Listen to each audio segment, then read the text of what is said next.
বহু পেরেন্টসদেরকে তাদের বাচ্চা সম্পর্কে একটা খুব কমন কমপ্লেন প্রায়ই করতে দেখা যায় যে আমার ছেলে বা মেয়ে হঠাৎ করে কিন্তু পড়াশোনায় খারাপ রেজাল্ট করতে শুরু করে দিয়েছে। আগে কিন্তু এরকমটা ছিল না। হঠাৎ করেই বড়দেরকে মান্য করছে না, বড়দেরকে ধরে মারধর করছে, তাদের কথার কিন্তু উল্টো উল্টোভাবে রিয়্যাক্ট করছে। যখন যেটা চাই তখন সেটা তাকে দিতেই হবে, আদারওয়াইজ সে বাড়িতে ভাঙচুর করছে, চেঁচামেচি করছে। আমি কোনোভাবেই তাকে কন্ট্রোল করতে পারছি না। মাঝে মাঝে কিন্তু সে মিথ্যে কথাও আবার বলছে। কি করা যায় বলুন তো? এরকম তো ছিল না, হঠাৎ করে কি আমার ছেলে বা মেয়েটা পাগল হয়ে যাচ্ছে?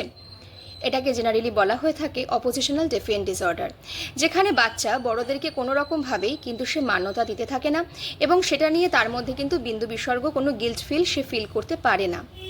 এটা জেনারেলি বাচ্চা বাই বার্থ ক্যারি না করলেও টেম্পার ট্যান্ট্রাম বা অ্যাংজাইটি এই ধরনের জিনিসগুলো কিন্তু সে বাই বার্থই ক্যারি করে। অনেক সময় দেখা যায় মা বা বাবার মধ্যেকার যদি অতিরিক্ত পরিমাণে কারোর মধ্যে অ্যাগ্রেশন বা অ্যাংজাইটির পরিমাণ বেশি থাকে, সেটা কিন্তু বাচ্চা বাই বার্থ ক্যারি করে থাকে।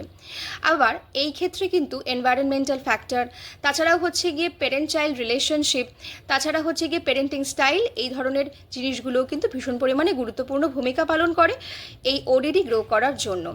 জেনারেলি অনেক সময় দেখতে পাওয়া যায় যে বহু পেরেন্টস তাদের মধ্যেকার যে ঝামেলাগুলো সেগুলো তারা বাচ্চার সামনেই করে থাকেন, অথবা নিজেদের ইরিটেশনগুলো তারা বাচ্চার ওপর দিয়ে চাপিয়ে দেন, মারধর করেন, বকাছকা করেন, এবং সেক্ষেত্রে বাচ্চা কিন্তু বেশিরভাগ ক্ষেত্রে ভীষণ পরিমাণে নেগলেক্টেড ফিল করতে থাকে, যেটার থেকে কিন্তু এই ওডিডি গ্রো করার সম্ভাবনা অনেক বেশি পরিমাণে বেড়ে যায়। জেনারেলি এই ওডিডি ট্রিটমেন্টের ক্ষেত্রে কিন্তু বেশিরভাগ সময় মেডিসিনের জায়গায় বেশিরভাগ ক্ষেত্রে behavioural therapy, parenting style therapy, parent child counselling এবং সিবিটির মতন বিভিন্ন রকম থেরাপিউটিক প্রসেসের মাধ্যমে কিন্তু এই ধরনের সমস্যা থেকে মুক্তি পাওয়া সম্ভব।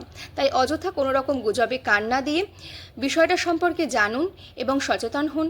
সুস্থ থাকুন, ভালো থাকুন।